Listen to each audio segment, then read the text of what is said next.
Welcome back to my kitchen. Today we're going to make banana pudding. What makes this banana pudding a little bit unusual is that it does not use cornstarch. So it's a great item to have, a good recipe to have on hand in the event that things are hard to find in the store and you don't have any cornstarch. Flour is a great thickener. You can use that in lieu of cornstarch in some recipes, and this is one of them. So I grew up on this I grew up on this banana pudding, and my mom made it regularly. The other thing is she did not refrigerate it. Interestingly enough, and none of us ever got sick. It normally would last a day or two before we consumed the whole thing. It makes a 9 by 13 pan, but I'm cutting it in half for our purposes. The ingredient amounts I'll give you are the full recipe. So I have got 2 1/4 cups of milk. I've actually got half that. I'm using whole milk, but you could also use reconstituted powdered milk if that's all you have, or you're trying to rotate your food storage. You could also use the canned evaporated milk, not sweetened condensed, but evaporated milk, which is double concentrated milk. So you would use half water, half evaporated milk if you wanted to get rid of that milk in your cupboard, because it really only does have a shelf life of about 1.5 years. So I've got that warming here, and then in here I have 3/4 cup of sugar, 1/3 cup of flour, and 1/2 teaspoon of salt. Now I've mixed them together really well with this whisk because the grains of sugar will disperse the flour really well so that you don't end up with lumps. And that trick works really, really well with cornstarch as well. Cornstarch has a tendency to lump up when you're cooking with it, and so it's always good to mix it with the granulated sugar if you've got sugar in your recipe, which most of the time you do for this type of a thing. So I've got my milk warming. I don't want to wait till it's hot before I start adding this.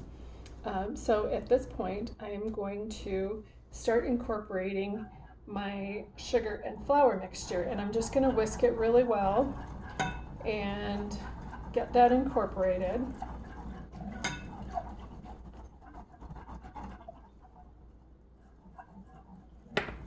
And now I can turn the heat back up to medium, and I'll cook this until it starts getting thick. So that's going to take a couple minutes to do. So I'll pause here and we'll come back when this is thickened.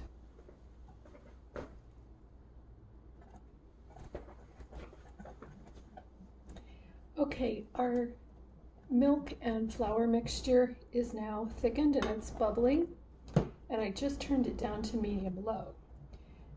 The next thing we need to add are the eggs, and I've got 3 eggs that have been beaten, and if we were to just pour the eggs right in here, the eggs would cook very, very quickly and you'd get little lumps of eggs.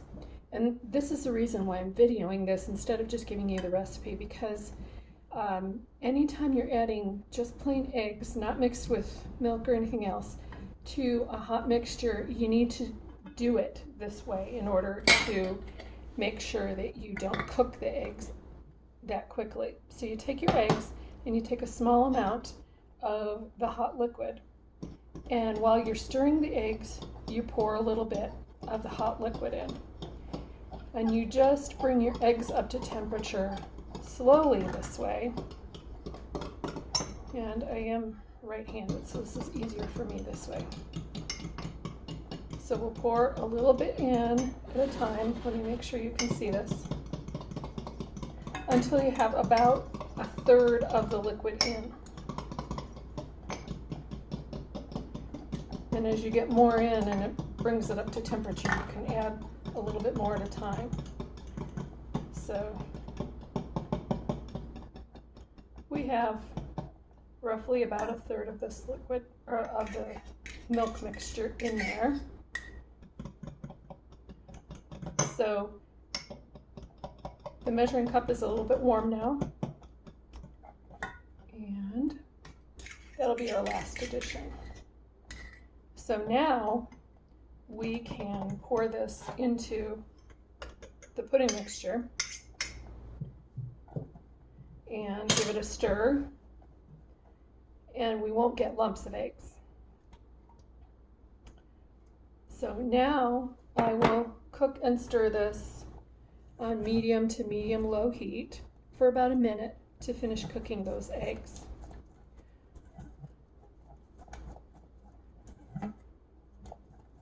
So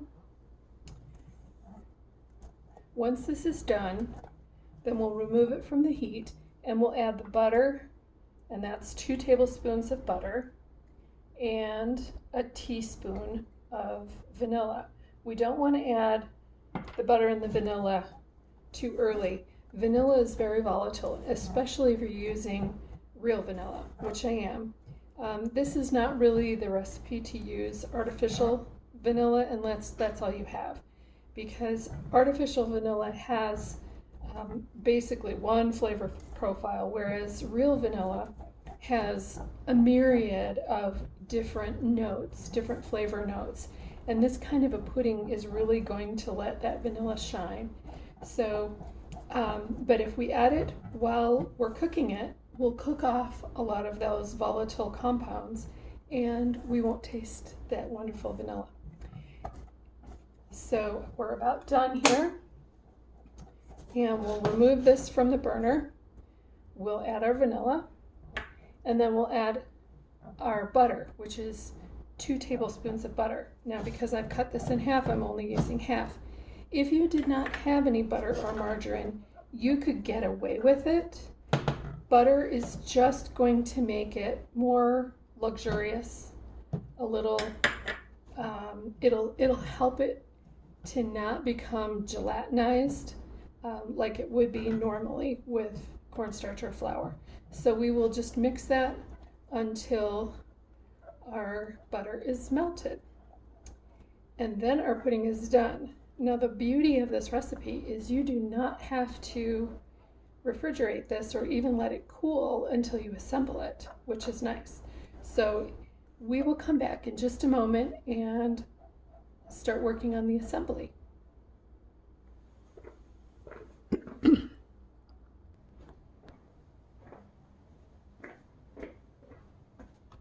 Welcome back.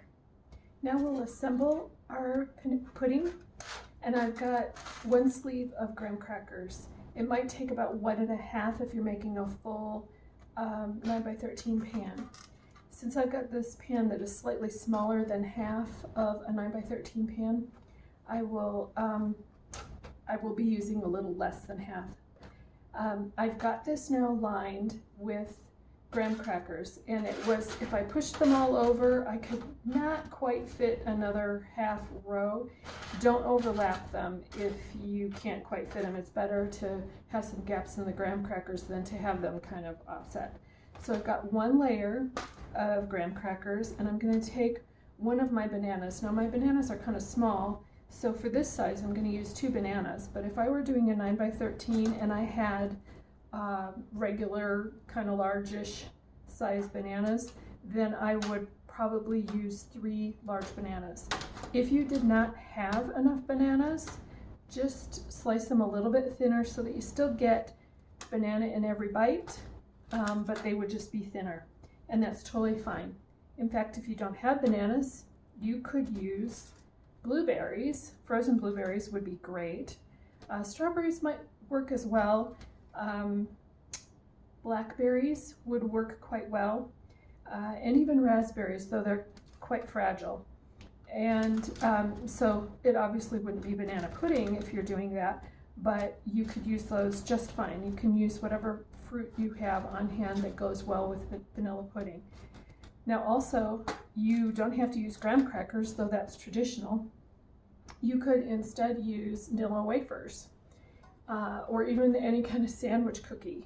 So if you had like those blonde, those vanilla Oreos, you could use those. Now I've still got my pudding here that's quite warm, and I did not let it cool. It just was taken off the heat and sat long enough for me to get the bananas ready. So I'm going to put half of that over this mixture, and then we will repeat with more graham crackers, more bananas, and lastly, pudding on top. Now, if you think you're running a little bit short on pudding, don't skimp on your top layer, skimp on your middle layer, because you want to have enough pudding to cover your bananas. So if you are going to run a little short, short the middle layers. So now I will put another layer of graham crackers on here, and then top with more bananas. And if you want to, you can tuck pieces in here if you want, just to get rid of those broken ones so you don't have them left over. And then I've got more bananas.